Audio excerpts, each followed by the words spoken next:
Hi everyone, today I'm stitching on my Artecy pattern. This is called Melody of the Night. It's a very colourful piece. So I've got quite a lot done here. I've got this lantern almost complete, and you can actually see what the whole thing looks like. It's rather pretty. It's got some gorgeous bright vivid colours going on. It's not a large version, it's sort of just a regular, but because I'm doing it on 25 count, it's actually going to be a lot smaller than it would be if I was doing it on, say, 16 count. So on 25 count, it's about 12 inches by 8 inches. So 12 width by 8. So that's like a fairly decent size. It's not going to be big and it's not going to be too small. So it's a nice kind of framing size. So I've got my coffee with me today and just going to have a sip of that, and we can get started on doing some of this stitching. Now I think I'm going to go back to working up this end up here, back to my little parking method, which I always come back to, no matter what. Even if I try to try other methods, even if I try cross country and everything else, I still always come back to the parking eventually, because it's just a nice, safe way to go, and it doesn't cause loads of problems with getting lost or anything like that. So I kind of like it, although if I'm not paying too much attention, yeah, I can tend to go wrong. So off we go. I'm going to try and get a few of these rows done. Let's get stitching.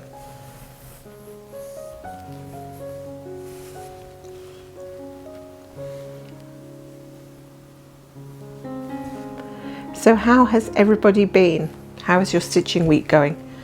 It's been a kind of up and down week for me. I've been really tired, and sort of probably because I've been doing a lot more running, a lot more exercising than I'm used to, and I kind of been having trouble sleeping. I've been waking up early, so it kind of does mess with my energy levels.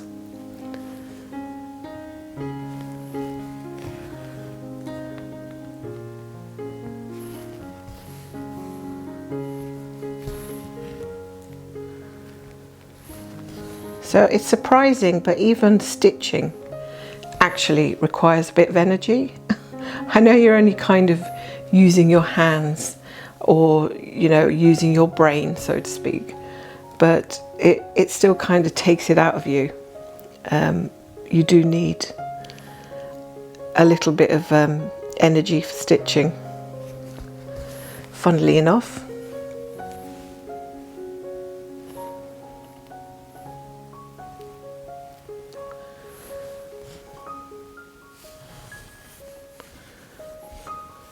I think because I've just got so used to parking by now that it's kind of become my go-to method. Even though every so often I like to go a little bit off the rails, I still tend to come back to this.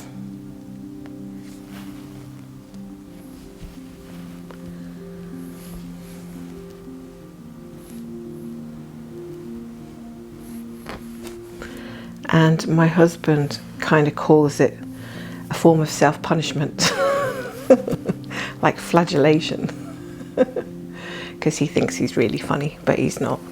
I wouldn't call it self-punishment. I would just call it a method. It's a method of stitching. Method of stitchiness.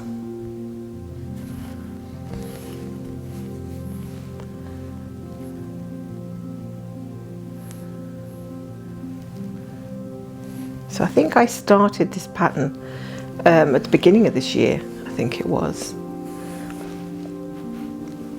So I don't think I've actually done that badly, considering I'm on to the second page now, and considering that I've got a few on the go. I managed to finish my Aurora cabin, and because I've had a few on the go, you know, any progress on any of them is progress, right? It's just what it says on the tin. So you get a little bit done here and a little bit done there, and it's all looking good.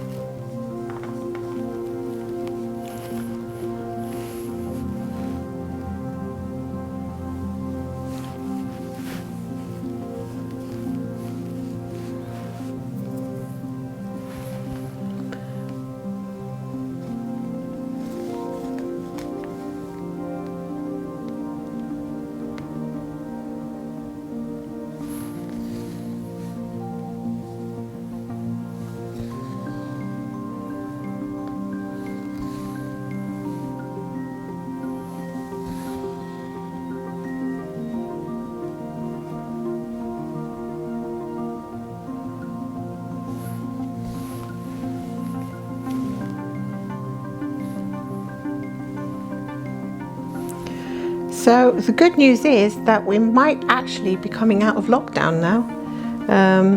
Everybody's kind of getting vaccinated.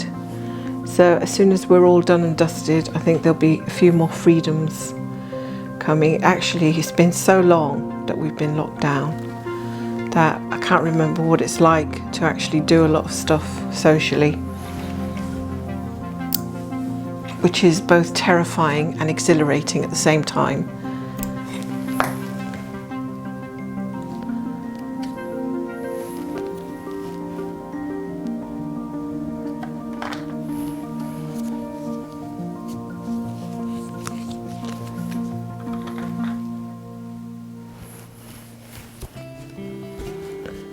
I know that there's going to be a lot of queuing up and a lot of people out there going about their business, trying to catch up with time lost, looking for experiences again.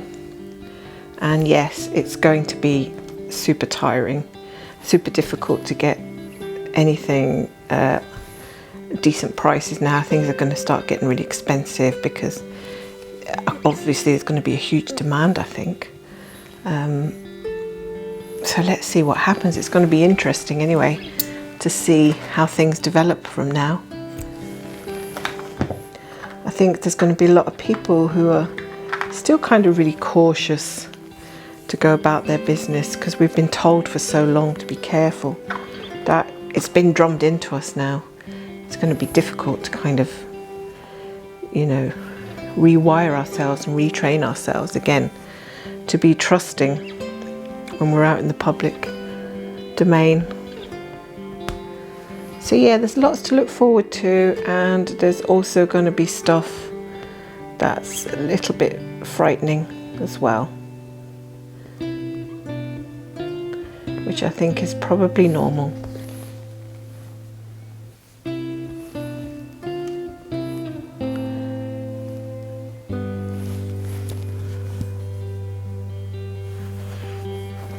So this piece here is quite heavy confetti wise.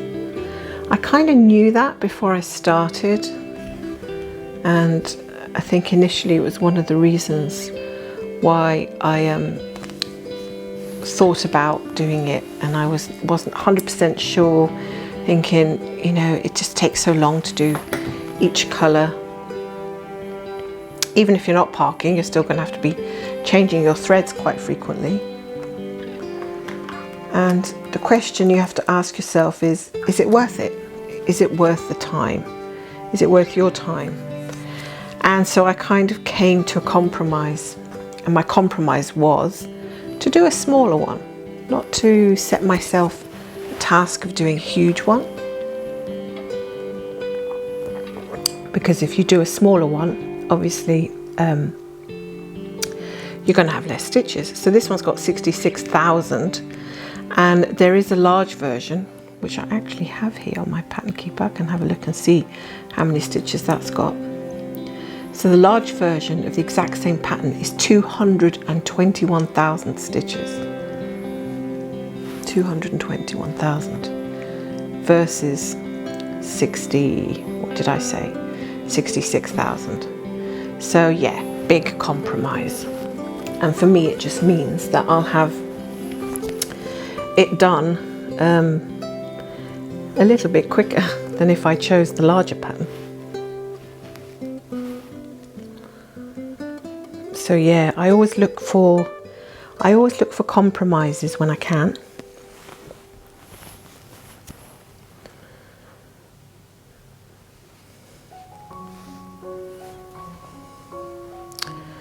Oops, sometimes these threads just don't want to thread. I think my threading skills have got a little worse recently. I have to have the ends quite straight. Now, can I park that one? Let's see. I think I can park it, and it goes over to here. So I'm working in 20 by 20 at the moment. Don't have anything gridded. I was really brave to do all this section here without the grid, although I did make a couple of little marks with the fabric pen. But yeah, it was brave, because I think you'll find that if you start going a bit mad without any kind of guidance, you're always going to run the risk of the whole thing going completely pear-shaped and having to frog.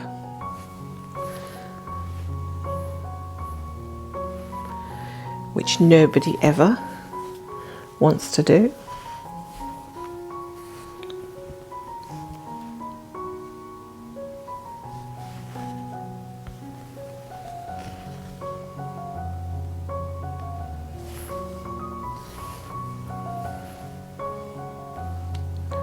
It's kind of like an explosion of paint pots, really, isn't it? It's like someone got a paint pot and just chucked it onto the canvas.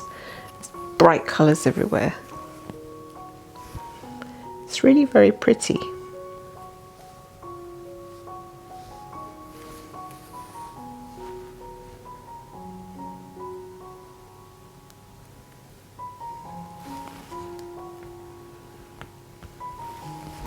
So yeah, I don't know if I would be that happy about doing a very big one, because I kind of think I might feel a little bit stuck on this whole confetti party that we've got going on here. So I don't actually do this one for huge long periods of time, because of the fact that I have to be changing threads so often. And even if I wasn't parking, I could only manage a little tiny block before I'd have to change the thread again anyway. So I do this in little spurts. So maybe I'll get done 50 stitches here and there, or 100, but I don't do like super long sessions, because I think I might just find it that bit too tiring, to be honest.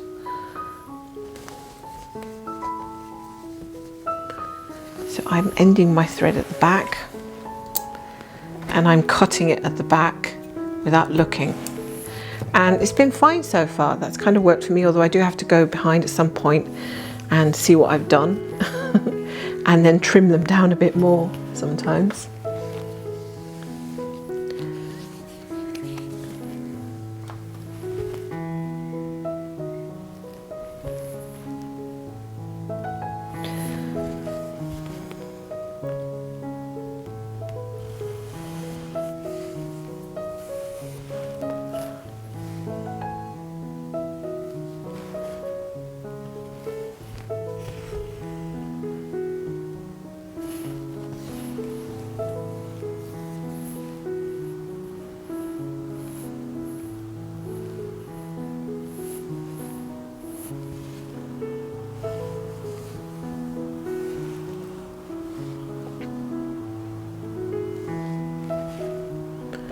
I think the thing is to go nice and steady and not be rushing.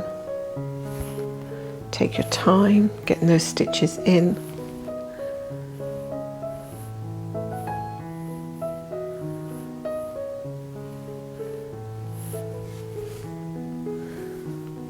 Oh, so we have the new colour now, and it's going to be another orange, orange, orange, orange. There's a lot of orange in this picture.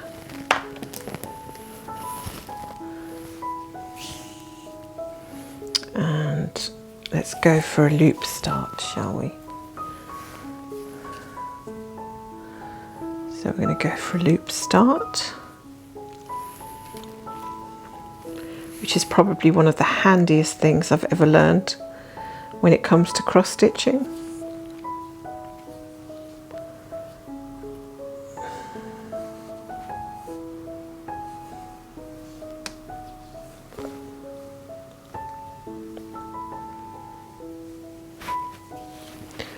The loop start is just great.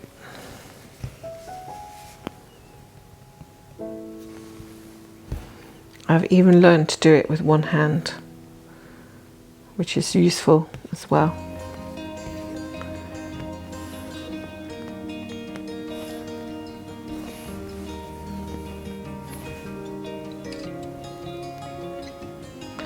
And in this pattern, the oranges they can all kind of look the same, or very similar shades. They really can have very similar tones, which can be confusing.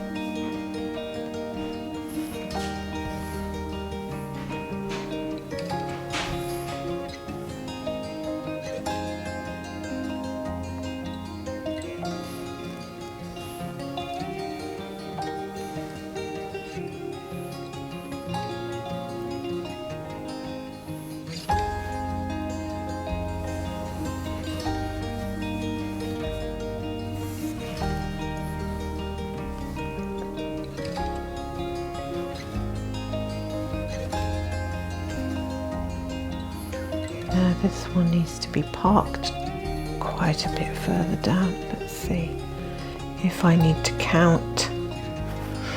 So we've got 1, 2. I count from that one.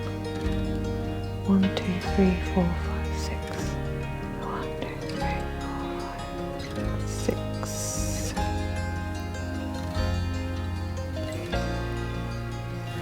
Yep, I think that's right. If it's not, I'll check it again when I get there.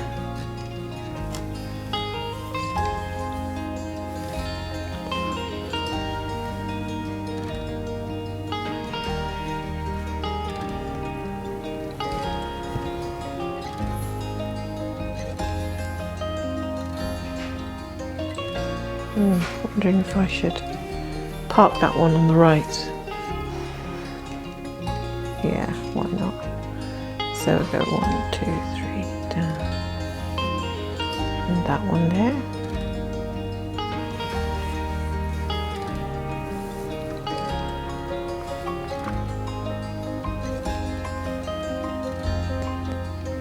So it didn't take long to get to the end of this row.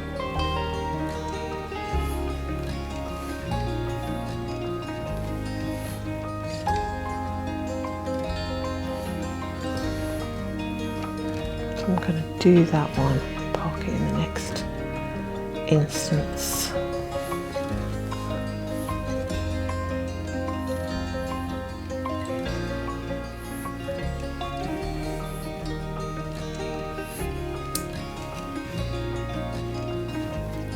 So I think I'm going to do a stitch outside of my column because there's only one stitch to be done on the outside of my column.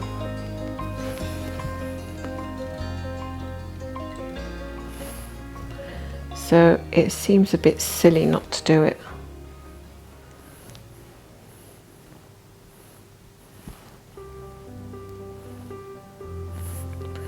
And just make sure I get it in the right place. That's 1, 2, 3. I don't see the point really of keeping the thread parked there if it's just the one stitch.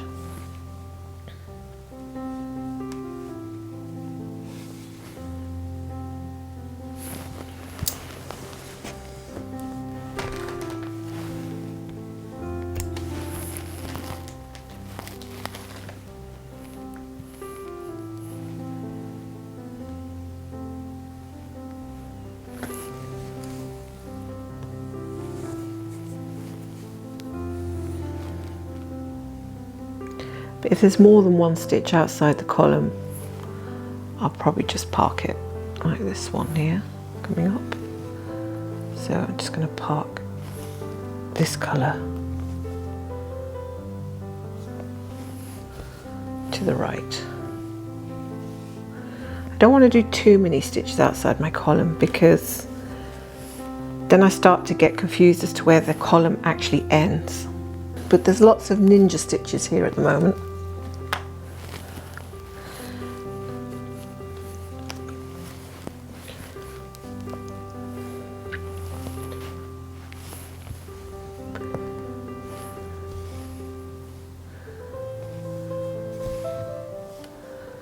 And with nowhere to park that, I'm just going to cut it at the back again. These one stitch wonders, that's what I call them sometimes.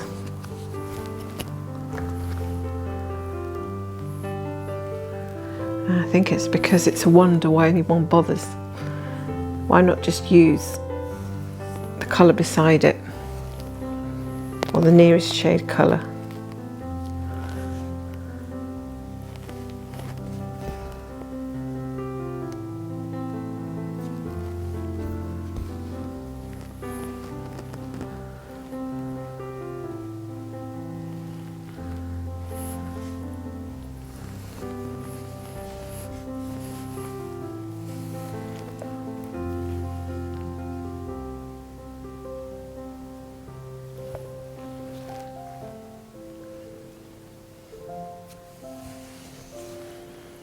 Come on now. Be good, little thread.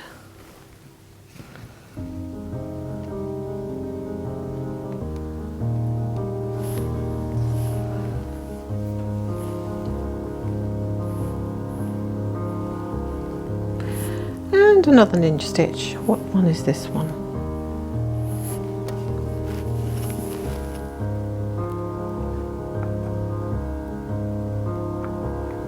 Another orange.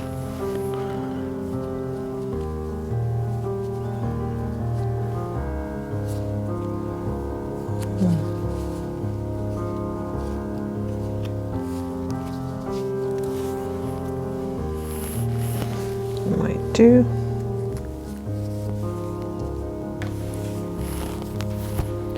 So I've only got about 3 stitches of this one. So this little piece should work.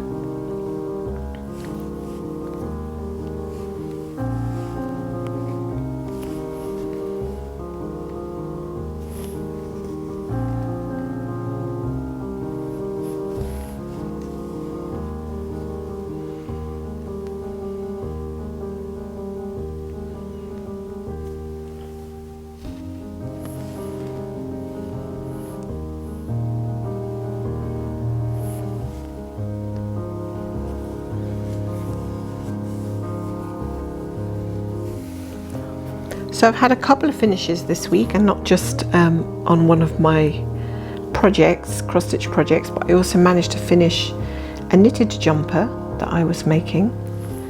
And I don't know why, but I always seem to get in the mood now and again to knit a jumper or a cardigan, and they come out okay, but they never really come out great because I'm not good at the seaming or anything. And then inevitably I end up just, you know, shoving it at the back of a cupboard or in a drawer. So I don't really know why I consistently go back to knitting jumpers and stuff when I never really like how they hang on me, or they're always like a teeny bit lopsided, or the seam, or they just look like, you know, something that you've done at home.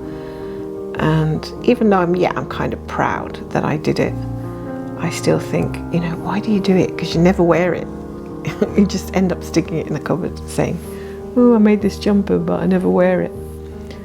So I think I've learned my lesson now. I don't think I'm going to knit myself any more jumpers. Or cardigans are okay because they kind of look a lot better. They hang on you better.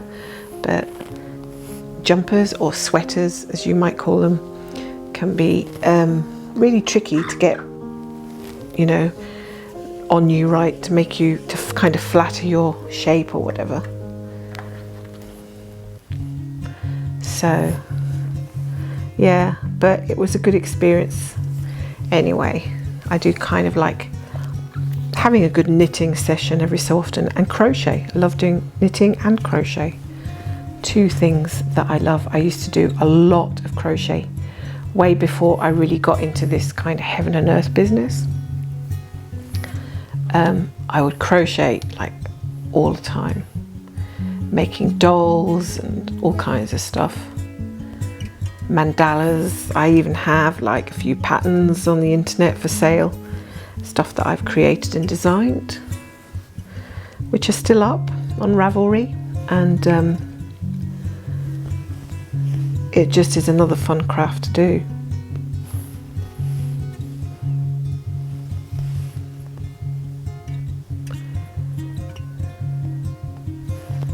So at the moment I've started a knitted blanket, and it's a cable blanket, so you need to use a cable needle, and that can be really tricky. I may come back and show that one on my on a video at some point. And I've also started a crochet herringbone blanket, which again sounds a bit complicated, but it's really not. Crochet, I find whatever you make with crochet tends to look like it's getting bigger quicker. You seem to see progress a lot quicker than you do with knitting, unless of course you use like huge knitting needles and really thick wool. Then yeah, then you're going to get like a lot of result. But if you're using a really small weight, or you're using very thin yarn, you'll get it seems like it'll take ages to get anywhere. Bit like when you're doing a really big cross stitch, it feels like it's going to take ages. But I think when you're doing bigger crosses, it actually looks oh, something's happened here. 1, 2, 3. I've parked in the wrong place. So now what do I do? Okay, I'm going to leave that one there for a second and repark my wrongly parked thread before it confuses me anymore.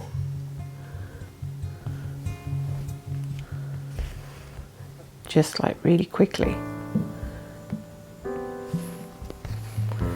And then go back to the one I was doing.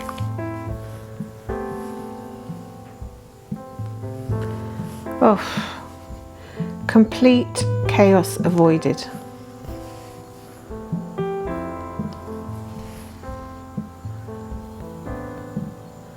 Yeah, that is always going to happen.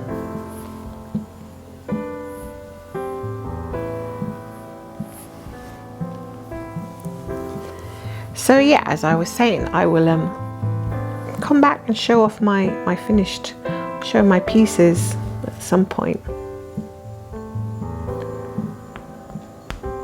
because I love doing cables as well, Celtic cables. And the one I'm doing at the moment is called the Lover's Knot Afghan or something like that. Lover's Afghan Knot, something like that. And it's just an amazing blanket with loads of twisty types of cables. And it's one of those things that you definitely cannot be watching television whilst you're doing that pattern, or it's just game over. I've had to frog about 6 rows already, but I managed to fix it. And how I managed to frog a cable blanket and then get back to where I was is a complete mystery, because I've never been able to frog cables. All those kind of twisted branches and everything. But somehow I managed it and it came out fine. But yeah, definitely not one for daytime TV. That's one to have full concentration on.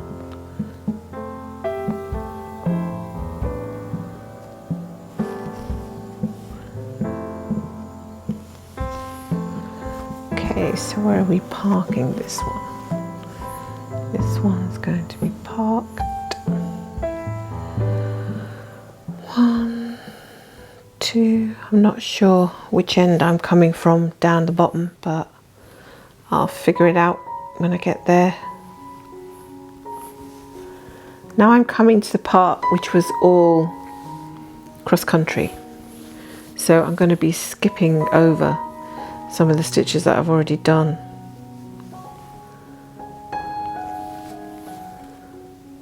Which is kind of good and bad because it's going to be a bit confusing again.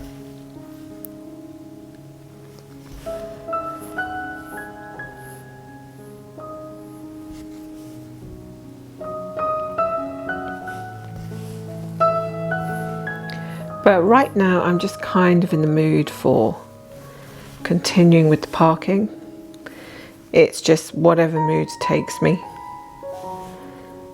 But we all get there in the end, right? We all get where we want to be at the end. We'll just take different routes to get there.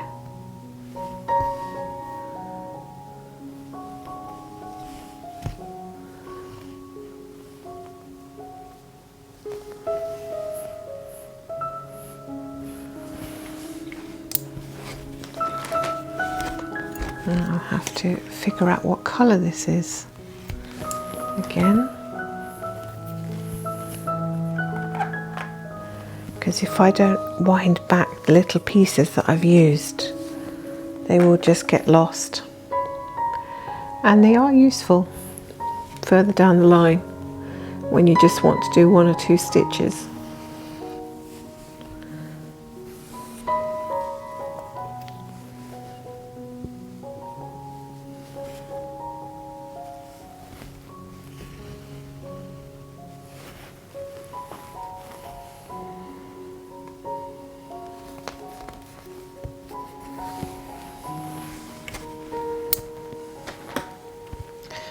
That's the end of the black there. Our little friend 310.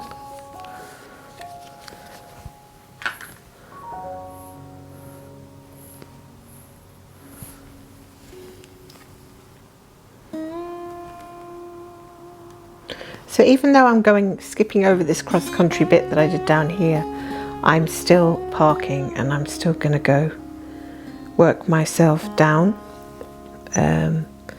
from row to row.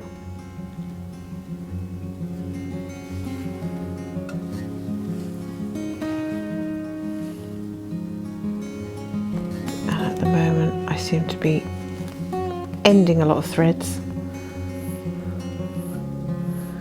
which is fine.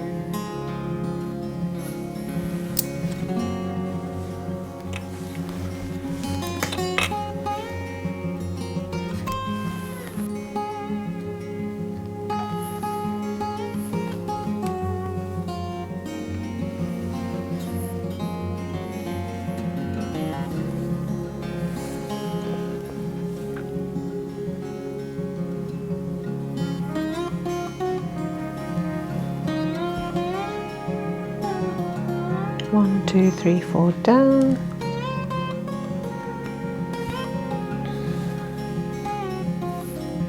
So I'm doing left to right, right to left, and so on.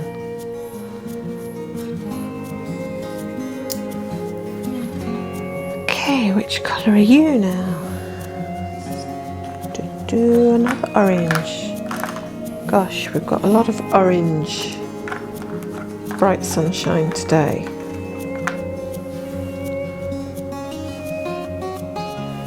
And again, we only need a small piece.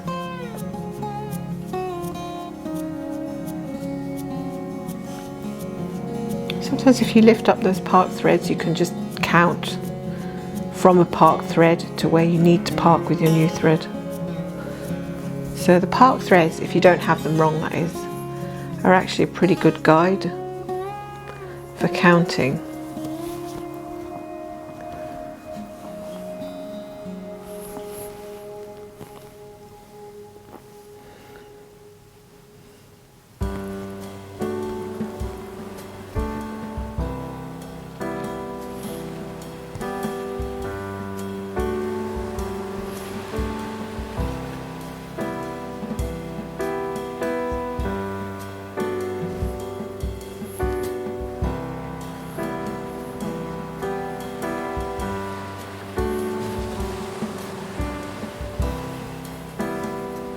So that's 70 stitches already since I started.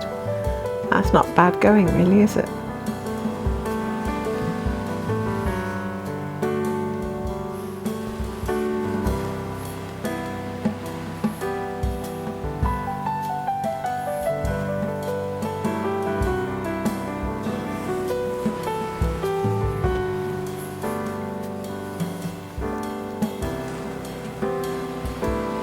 Sometimes it feels like it takes a lot longer. Sometimes it feels like it takes less. I don't know exactly why that is. So I have to do some counting here. 1, 2, 3, 4, 5, 6, 7. 1, 2, 3, 4, 5, 6, 7. Let's just trust my counting skills and leave that there. Say I love these blues. Look at those gorgeous blues. They're so kind of vibrant and striking, aren't they? It definitely has a very lively and energetic tone, this piece. In fact, all of the designers, all of the artists ones like this, they have that kind of feel. Okay, the stitch I'm going to park outside my box, outside my column. Hey, how come I've got part thread there? It's 1, don't write down. Space 1, okay. I always get a little bit nervous when I see that I've got a thread somewhere, but it doesn't say that it's parked on my pattern keeper. So I'm thinking, well, did I put something in the wrong place?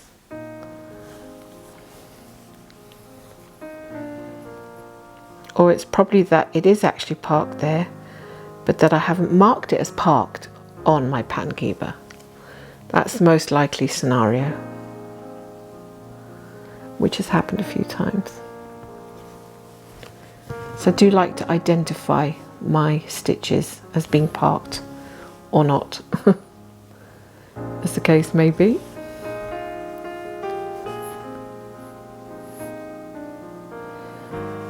For this one I'm going to go and park down, I think. 1, 2.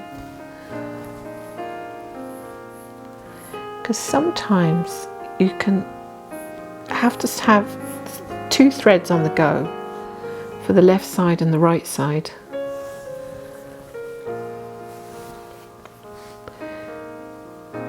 And that's something you have to remember as well, or you have to keep track of. There's a lot of kind of like keeping track.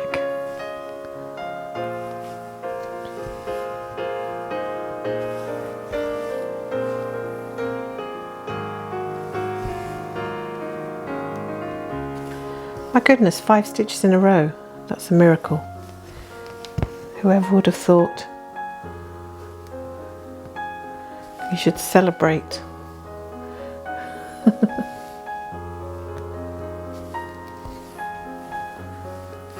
Five stitches in a row. Well, almost in a row. With some blanks in between.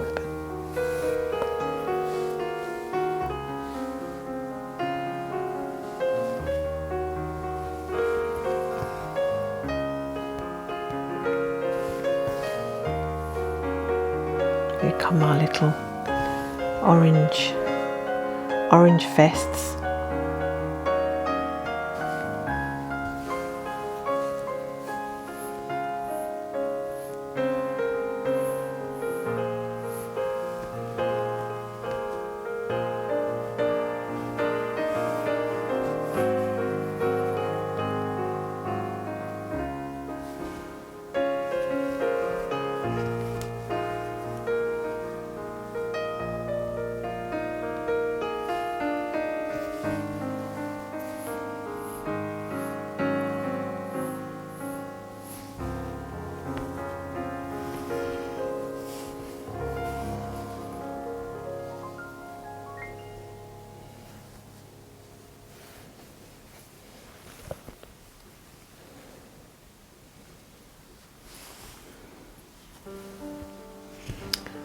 that's the end of that stitch there.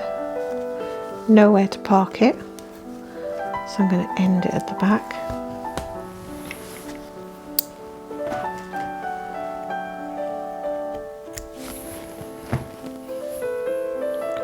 And it's kind of long enough to keep as well, so I'm going to keep that for future use.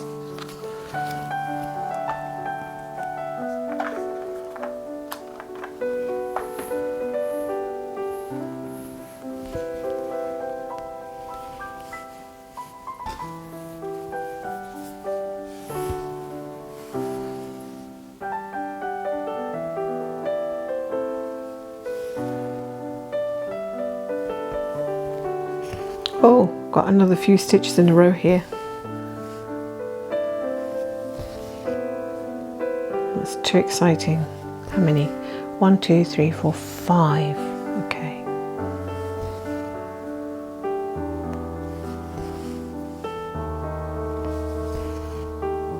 Oops, I think I've gone down 2 holes.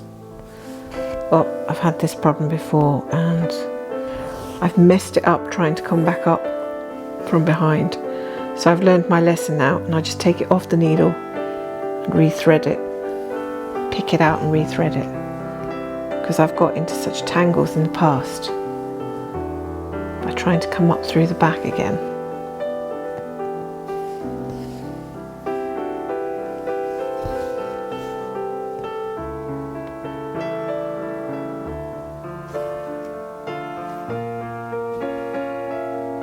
I think I've done the same thing again. Gone down the wrong hole.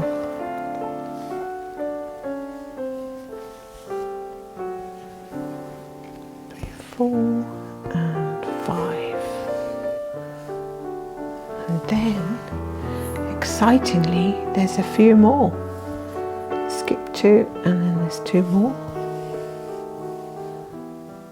And then I have to decide if I want to park left or if I want to park right. So that all depends on how much thread I've got left and how many stitches are on either side. So in this case I'm going to park on the left, I think.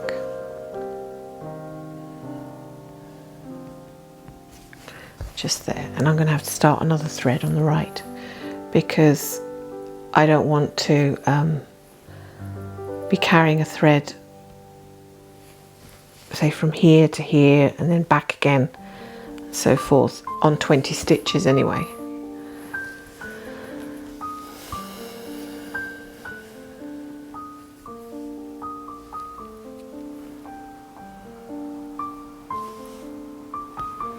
Very little thread left on this side now with this colour.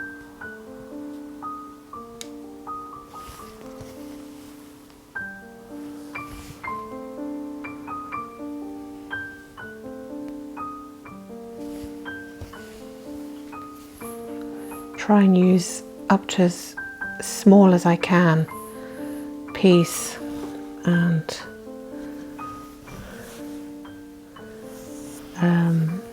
try not to be wasteful with thread as well. So that's, yeah, another thing to bear in mind when you're going along.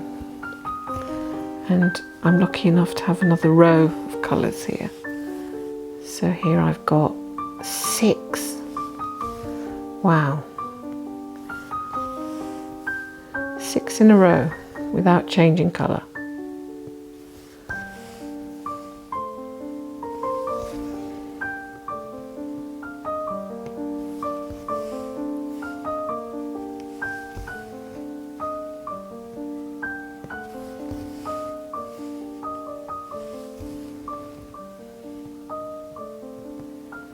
One at the end.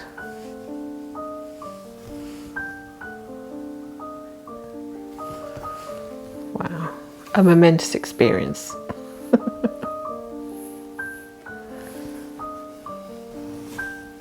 See those 2 oranges? Okay, that's a shade darker, but they look so similar to me. I could easily get them mixed up.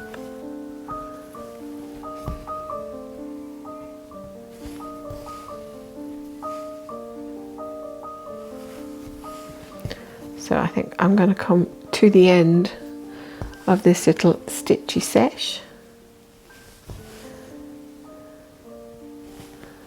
And take a little break, and I'll probably go back to doing a little more of this one. Now that I've kind of got into the swing of it, I might try and get down past this cross-country section here. And then that would be good progress. So I can get down to here, because it's going to get really exciting when I get down to this section. Let's have a look and see where we're at. So yeah, it's going to be, yeah, it's still going to be a while till we get down to this bench. So coming up on this side, we're going to have quite a bit of tree. But the whole thing fits together so beautifully, doesn't it? I am really happy with this particular chart. I think it's really lovely. So I have to say thank you for joining me, and I really love stitching with you, and of course getting your comments and hearing about what you think and what you're working on. It's really, really great to connect with you. So I'm going to go and get myself another coffee, because I feel like my lazy Sunday, I'm just kind of tired and falling asleep today, so I need coffees to keep me going, so I can carry on stitching. So I'll see you soon. Take care and have a great rest of the weekend.